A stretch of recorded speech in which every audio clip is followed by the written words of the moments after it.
여러분들은 혹시 과거와 지금 또 요즘에 어떤 스트레스를 받거나 또는 마음에 어떤 답답한 마음이 생길 때면 어디에서 그 감정을 쏟아내시고 푸십니까? 요즘에는 과거와 달리 이런 감정을 쏟아낼 수 있는 분출구가 참 많이 다양해졌습니다.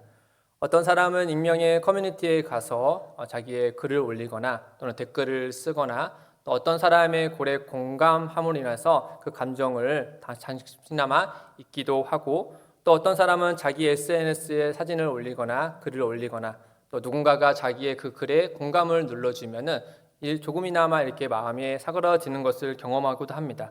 또 어떤 사람은 비슷한 감정을 쏟아내는 감정이 있는 이런 드라마와 같은 콘텐츠를 통해서 자신의 그 감정을 잠시나마 잊고 또 공감하고 그것을 또 잠깐 잊기도 하죠. 하지만 그렇게 쏟아낸 다음에 어떤 것이 뒤늦게 찾아오는가 하면 어떤 잠시 속 시원함도 있겠지만은 대부분의 이런 허탈함이 들어와서 고개를 숙이게 될 것입니다. 오늘 본문의 한나도 어떻게 할 수 없는 인생의 이런 절벽 앞에서 그만 그 감정이 터져버리는 상태가 되었습니다. 남편의 사랑으로도 채워지지 않고 또 성경이 보면은 그의 적이라고도 되어 있는 분인나, 그러니까 엘가나의 다른 아내인 이 분인나의 격동으로 말미암아 울분이 결국 터지고 만 것을 보여줍니다. 그런 그녀가 이 터져버리 같은 이런 감정을 가지고 어디로 향하여 갔을까? 오늘은 우리가 이 한나가 어디로 향하여 갔는지를 같이 따라감으로 인해서 성경이 보여주는 기도에 대한 몇 가지 교훈을 함께 살펴보고자 합니다. 첫째는 기도는 성전을 향하여 일어나는 것입니다. 하나님께 가겠다라는 의지의 표현이 기도의 시작이 된다라고 하는 것이죠. 1장 9절에 보시면 그들이 실로에서 먹고 마신 후에 한나가 일어나니 그때 제사장 엘리는 여호와의 전 문설주 곁 의자에 앉아 있었더라. 여기에 그들은 한나의 남편 엘가나와 그리고 한나와 그리고 분인나와 그의 자녀들입니다. 한나의 이야기를 잘 알듯이 그녀는 아이가 없었습니다. 자녀가 없었죠. 고대 사회에 자녀가 없다라고 하는 것은 그에게 한마디로 말하면 절망과 같은 것이었습니다. 사람들의 시선이 하나님의 저주를 받은 자가 아닌가라고 했을 정도로 굉장히 어렵고 괴롭고 또 절망적인 인생이 바로 그 자녀가 없는 어머니의 마음이었던 것이죠. 또 뿐만 아니라 이 한나가 자녀가 없는 것뿐만 아니라 그의 마음을 더 괴롭게 했던 것은 바로 무엇이냐? 가족들 때문이었습니다. 엘가나의 다른 아내 분인나는 그 한나가 아이가 없음을 보면서 그를 굉장히 미워하고 또 괴롭게 했다라고 성경에 2번이나 표현되어 있습니다. 또 뿐만 아니라 이 분인나가 한나를 이렇게 괴롭게 한 것은 남편 엘가나의 태도에도 분명히 영향이 있었습니다. 남편 엘가나는 한나와 같이 또 분인나와 같이 가족과 같이 제사를 드리러 갔다면 제물을 드려야 될 텐데 그 제물을 분인나와 그의 자녀들에게보다 한나에게 갑절을 더 주었다라고 표현되어 있습니다. 그러니 분인나 입장에서는 자기가 자녀까지도 가지고 있는데 자기보다 한나에게 더 많은 분깃을 주니 더욱더 한나를 시기하고 미워했다라고 하는 것이죠. 이렇듯 이 남편의 이런 사랑하는 태도와 또 이 분인나의 이런 괴롭히는 마음이 한나의 마음에 자꾸만 쏟아져서 그 마음이 너무나도 괴롭고 힘들었다라고 하는 것이죠. 그렇기 때문에 한나는 음식을 먹는 대신 성경에 보이면 울분을 삼킬 수밖에 없었다라고 표현되어 있습니다. 우리에게도 그런 경우가 간혹 있지 않습니까? 문제는 있으나 누구에게도 말할 수 없기에 혼자서 끙끙 앓거나 너무 괴로운 나머지 모든 것을 다 벗어 던지고 도망쳐 버리고 싶은 그런 심정 말입니다. 정말 깊은 괴로움에 빠지게 되면 아무리 사랑하는 가족이라 할지라도 그들의 말에 귀에는 들려도 마음에는 정작 들리지 않게 됩니다. 한나가 그러했습니다. 그러한 상황 가운데 한나는 무엇을 했는가라고 하면 오늘 본문의 표현처럼 그 자리에서 일어났습니다. 그 문제를 일으키는 그 자리에서 일어나서 그녀가 어디로 향하여 갔냐면 여호와 하나님께 나아갔다라고 말씀하고 있는 것이죠. 다시 9절과 10절 보시면 한나가 일어나니 그때 제사장 엘리는 여호와의 전 문설주 곁 의자에 앉아 있었더라. 한나가 마음이 괴로워서 여호와께 기도하고 통곡하며 사방이 그녀를 괴롭게 하고 격분케 할 때 그녀는 자신을 격분케 한 이들을 향하여서 가지 않았습니다. 그리고 그 자리에 계속 머물러 있지도 않았습니다. 그녀는 그 자리에서 일어나서 여호와 하나님께 나아갔다라고 말씀하고 있습니다. 성도 여러분, 기도는 나의 문제를 고심하던 그 자리에서 일어나서 하나님이 계신 곳으로 가는 것입니다. 우리의 삶을 짓누르고 무겁게 하고 괴롭게 하는 그 문제들을 내 마음에 쌓아두면 문제는 해결되지 않습니다. 우리 예수님께서 수고하고 무거운 짐진 자들아 다 내게로 오라 그 말씀을 믿고 따라서 그 문제를 고심하던 자리에서 일어나서 하나님이 계신 곳으로 들고 가는 것이야말로 그 문제로부터 우리를 자유하게 한다라고 합니다. 이는 마음의 문제만을 이야기하는 것이 아닙니다. 보다 실천적으로 말씀드리며 우리는 몸을 입고 사는 존재들이기 때문에 그런 근심 걱정 있는 마음 가운데 그 자리에서 계속 머물러 있는 것이 아니라 실제로 몸을 일으켜서 기도하는 자리에 나아가야 됩니다. 우리에게 가장 좋은 곳은 바로 이 교회 이곳이겠죠. 우리의 문제를 그대로 두고 있는 것이 아니라 그 문제를 들고 일어나서 그 무거운 몸이지만 정말 일어날 수 없는 심정에 있었지만 그럼에도 불구하고 그 무거운 짐을 들고 하나님의 계신 성전에 나와서 기도할 때 주님은 우리를 쉬게 할 것입니다. 두 번째로 이 본문에서 우리에게 알려주는 기도에 대한 교훈은 기도는 하나님께 우리의 마음을 쏟아붓는 것입니다. 15절 하반절에 보면 여호와 앞에서 내 심정을 통한 것뿐이오니 라고 되어 있습니다. 여기에 통한다라는 뜻은 직역을 하면 쏟아붓다라는 뜻입니다. 그리고 심정은 영혼 또는 생명 또는 숨결, 목구멍이라는 뜻을 가진 단어입니다. 그러니까 한나는 자신의 그 모든 것을 쏟아부었다라고 하고 있는 것이죠. 한나의 이 표현이 나온 상황을 보면 엘리와의 대화가 있었습니다. 먼저 엘리 제사장이 여호와의 전 문설주에 앉아 있을 때였습니다. 엘리는 앉은 상태로 사람들을 지켜보는 가운데 한 여인이 눈에 들어온 것이죠. 소리는 내지 않은 채 입술과 온몸이 비틀면서 움직이고 있는 한 여인을 본 것입니다. 그러자 엘리는 그녀를 향해서 이렇게 오해했습니다. 내가 언제까지 취하여 있겠느냐? 포도주를 끊어라. 그러니까 술에 취해서 그 자리에 앉아있는 여인으로 오해한 것이죠. 그때 한나가 입을 열어서 그에게 이렇게 이야기합니다. 나는 슬픈 여자입니다. 포도주와 독주를 마신 것이 아니라 여호와 앞에서 내 심정을 통한 것입니다. 내 심정을 다 쏟아낸 것뿐입니다. 라고 이야기한 것이죠. 제사장인 엘리는 잘 알지 못한 상태에서 한나의 이런 표정을 술에 취한 여인으로 만들고 말았으나 한나는 그 자리에서 무엇을 하고 있었냐? 자기의 목구멍에 남아있는 마지막 숨결까지도 다 쏟아낼 만큼 하나님 앞에 오랫동안 기도하고 있었다라는 것이죠. 한나는 여호와 앞에 내 심정을 쏟아낼 때 그녀에게는 조금의 가식도 없었습니다. 곁에 있는 사람이 그녀를 보기에 술에 취할 정도로 보일 정도였지만 그녀는 사방의 이런 시선을 아랑곳하지 않고 오직 하나님 앞에 격렬하게 또 간절하게 기도했다라고 하는 것이죠. 왜 이렇게까지 그 앞에 간절하게 기도했을까요? 정답은 하나님밖에 길이 없었기 때문입니다. 하나님밖에 답이 없고 하나님밖에 길이 없었기 때문에 그 자리에서 누구의 시선도 아랑곳하지 않고 하나님께 자기의 남아있는 마지막 숨결까지도 다 쏟아낼 만큼 간절하게 기도했다라고 하는 것이죠. 시편 18편 6절에 이렇게 기록되어 있습니다. 내가 환난 중에서 여호와께 하려며 나의 하나님께 부르짖었더니 그가 그의 성전에서 내 소리를 들으시며 그의 앞에서 나의 부르짖음이 그의 귀에 들렸도다. 한나는 이 심정으로 하나님 앞에 자기의 모든 것을 쏟아놓겠다라는 심정으로 기도했다라고 하는 것이죠. 그녀는 그의 울분을 하나님께 다 쏟아내었습니다. 성도 여러분, 우리에게 있는 또 다른 울분이 있을 수도 모르겠습니다. 그런 울분을 남에게 쏟아내거나 또 내게 쌓아두면 그건 독이 됩니다. 우리를 해치고 상대를 해치고 내 마음을 해치게 됩니다. 그러나 그 마음을, 울분을, 내 안에 있는 그 괴로움 심정을 여호와 하나님께 쏟아 부으면 하나님은 그 독을 우리에게 그 눈물을 생명수로 바꿔주시는 분이십니다.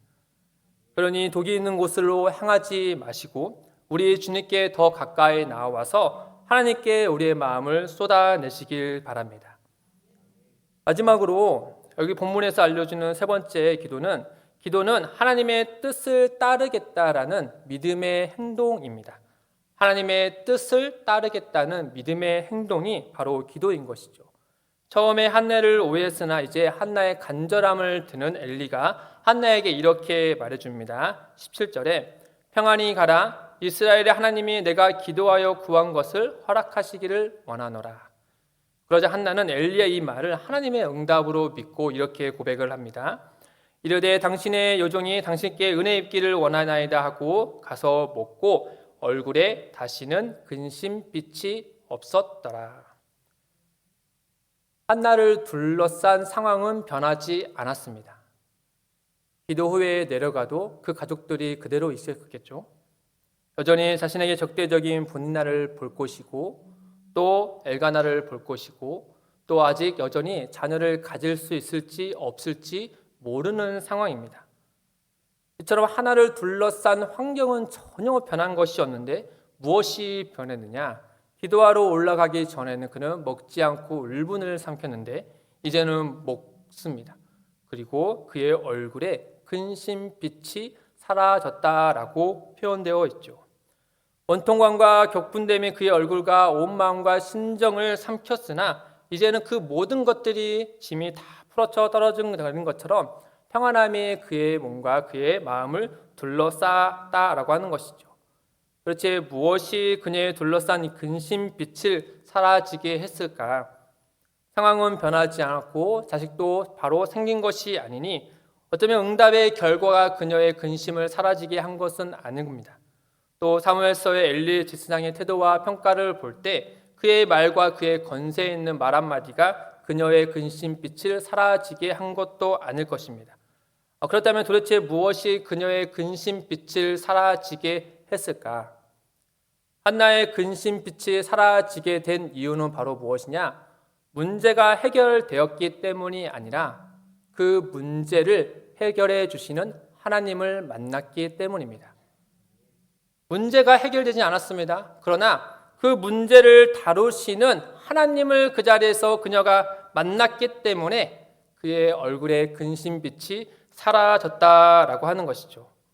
분명 한나는 개인의 기도 제목을 들고 나아갔습니다. 그리고 오랫동안 자녀를 갖지 못해서 그녀의 몸과 마음이 텅 빈 것을 채워주시길 바라면서 하나님 앞에 기도하며 나아갔죠. 그런데 그 가운데 그녀의 마음 가운데 무슨 마음이 생겼느냐라고 하면 만일 자신에게 자녀가 생기면 그 자녀를 하나님께 드리겠다라는 마음이 그녀의 마음 가운데 생깁니다. 11절에 보시면 서원하 이르되 만군의 여호와여 만일 주의 여종의 고통을 돌보시고 나를 기억하사 주의 여종을 잊지 아니하시고 주의 여종에게 아들을 주시면 내가 그의 평생에 그를 여호와께 드리고 삭도를 그의 머리에 대지 아니하겠나이다. 여기에 중요한 포인트는 서원하는 행동 자체에 있지 않습니다. 우리가 때로는 서원하는 것도 필요합니다. 그러나 예수님께서 말씀하셨을 때 하나님 앞에 서원을 함부로 하지 말아라, 지양하라 라고 분명히 말씀해 주셨습니다. 생각해보면 하나님 편에서도 한나가 자신의 자녀를 드려도 하나님은 그것이 그렇게 고맙지는 않을 겁니다. 하나님은 누구든 들어서서 하나님의 사람으로 세울 수 있기 때문이죠. 또 한나의 경우도 생각해보면 자녀를 간절히 갖기를 원하여서 하나님 앞에 나오지 않았습니까? 근데 그 자녀를 낳아서 하나님 앞에 평생에 드리며 어떻게 생각하면 그녀는 다시 자녀를 잃는 거나 다름없는 일입니다. 자녀를 갖는 건 하나의 인정을 받는 것뿐만 아니라 노후가 된 노년에 있는 그 부모를 봉양할 사람 자녀를 받는 것이고 또 자신의 기업을 물을 자로서 자녀가 필요했기 때문에 하나님께 드린다면 이 모든 일을 할 수 없게 되는 것입니다. 그러니 한나의 이 서원 기도는 한나에게서 의미를 찾기보다는 하나님에게서 그 의미를 찾아야 합니다. 아시다시피 기도는 교제하는 것이지 않습니까? 일방적으로 내 말을 하나님께만 쏟아내는 시간이 아닙니다. 내 마음을 하나님께 다 쏟아내고 그냥 떠나버리는 것이 아니죠. 아시다시피 기도는 나의 간절한 소원을 들고 하나님께 나아가서 하나님께 아뢰일 뿐만 아니라 그 기도의 자리에서 하나님께서 우리에게 말씀하시는 것을 듣는 시간이기도 합니다. 아마 이런 경험을 해보셨을 겁니다. 사랑하는 내 자녀를 위하여서 하나님께 기도하러 나아가는 경험이 분명히 다 있으시겠죠. 그 자녀를 위하여서 기도합니다. 이 자녀의 건강과 또 자람을 통하여서 기도하죠. 근데 그 자녀를 생각할 때면 그 자녀의 친구도 중요합니다. 그리하여서 그 친구를 위하여서 함께 기도하고 선생님을 위하여서 함께 기도하고 아울러서 학교를 위하여서 기도하고 그리고 점점점 대한민국 교육 시스템을 위해서 함께 기도하고 그리고 이어서 하나님의 다음 세대를 위하여서 얼마나 간절한 마음으로 기도하는 사람을 찾고 있는지 그 마음을 같이 헤아려서 어느새 나의 자녀를 위하여서 기도한 것들이 하나님 나라의 다음 세대를 위하여서 기도하고 있는 우리의 모습을 말이죠. 분명 우리는 내 자녀 한 사람을 위하여서 기도하러 갔으나 하나님은 기도하는 우리에게 찾아오셔서 성령으로 감동하여 나의 자녀를 사랑하는 그 마음을 가지고 다른 친구들을 위하여서 기도하게 하시고 또 다음 세대를 위하여서 기도하게 하신다라고 하는 것이죠. 그 심정으로 말입니다. 이러한 기도의 지경과 깊이가 넓어지고 깊어지는 것은 당연 우리에게 개인의 그냥 경험만 있는 것이 아닙니다. 시편의 말씀을 조금만 들여다봐도 우리가 알 수 있으지 시인은 대개 개인의 기도의 제목으로 하나님께 나아가지만 시가 점점 중반 하반으로 가면 갈수록 어느새 이스라엘을 대면하여서 하나님 앞에 기도하고 있고 또 하나님 나라와 영광을 위하여서 기도하고 있는 그 시의 모습을 우리가 보게 되죠. 하나님께서 그 개인의 기도의 제목을 들고 그의 그 간절함을 들어서 이스라엘 대면하게 하시고 또 하나님 나라와 영광을 위하여서 기도할 수 있도록 그 자리로 이끄신다라는 겁니다. 이처럼 한나는 텅 빈 자신의 몸과 마음을 가지고 그 가득한 원통함과 간절함을 가지고 하나님께 기도했을 때 그 안에 어떤 일이 벌어졌냐? 하나님께서 그녀의 마음 가운데 텅 빈 이스라엘을 보게 하셨을 겁니다. 은혜의 창고가 텅 빈 이스라엘을 보게 하신 것이죠. 여호와의 성전에 제사장이 있으나 마치 왕과 같이 왕자의 의자에 앉아서 군림하고 있는 제사장의 모습을 보며 안타까워하시는 하나님의 심정을 보게 하셨을 거고 또 이스라엘 백성들이 왕이 없어 자기의 소견에 옳은 대로 행하는 그 모습을 보며 분노하시고 진노하시는 하나님의 심정을 본과 동시에 그럼에도 불구하고 끝까지 자기의 백성을 사랑하시는 그것으로 작정하시는 그 하나님의 마음과 뜻을 한나로 하여금 보게 하셨다라는 겁니다. 이런 하나님의 거룩한 교통 속에서 한나는 이 자신의 원하는 것을 내려놓고 하나님의 뜻을 구하게 되었다라는 것이죠. 그녀가 기도 중에 느꼈던 심정이 사무엘상 2장에 잘 나와 있습니다. 한나가 찬양하는 모습인데 그 중에 2장 10절에 보시면 여호와를 대적하는 자는 산산이 깨어질 것이라 하늘에서 우레로 그들을 치시리로다. 여호와께서 땅끝까지 심판을 내리시고 자기 왕에게 힘을 주시며 자기의 기름 부음 받은 자의 뿔을 높이시리다 하니라. 여러분 이 시대는 왕이 없는 시대였습니다. 하나님의 기름 부은 자 왕의 이야기를 누가 하고 있냐? 한나가 하고 있는 겁니다. 그리고 우리는 잘 알고 있죠. 한나의 아들 사무엘이 결국에 이스라엘의 왕 다윗을 세웠다라는 사실을요. 한나는 구체적으로 하나님께서 어떻게 왕을 세우실지는 몰랐으나 그럼에도 불구하고 그녀는 하나님께 자기의 아들을 통하여서 하나님께서 그 자기가 듣는 아들을 통하여서 그 원대하신 하나님 나라의 일을 행하게 하실 것이다 라는 마음을 그는 하나님과 통하여서 알게 되었다라는 것이죠. 성도 여러분, 기도는 나의 원함에서 내가 구하는 것에서 하나님의 뜻을 발견하게 되는 놀라운 역사가 일어나는 것입니다.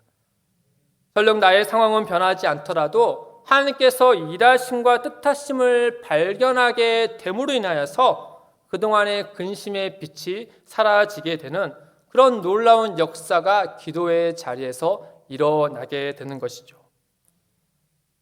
하나님은 그 간절한 나의 심정을 통하여서 그분의 나라와 의를 위하여 구하도록 인도하는 자리가 바로 기도의 자리다라고 하는 겁니다. 성도 여러분, 혹여 오랜 기간 동안 기도의 제목으로 인해 한나와 같이 괴로워하는 분들이 계시지 않습니까? 비록 얼마나 오랫동안 그와 같은 마음이 있었는지는 알지 못하지만 언제나 하나님은 기도하는 자리에 우리와 함께 계셨고 또 우리의 기도를 통하여서 하나님께서 열심히 또 지금도 아름답게 일하고 계셨다라는 사실을 믿으시길 바랍니다. 그 믿음이야말로 기도의 자리를 떠나 자기의 집으로 돌아갈 때 우리의 마음에 이런 평안과 기쁨과 감사와 또 하나님의 일하심에 더욱더 기대하게 될 것입니다. 사랑하는 성도 여러분, 자녀의 문제 또는 경제적인 문제 또는 관계의 문제 또 건강의 문제 또는 불신 가족을 전도해야 되겠다는 그런 것들이 여전히 해결되지 않은 채 우리의 마음을 짓누르거든 그 문제에서 이만 일어나서 하나님께 나아가시길 바랍니다.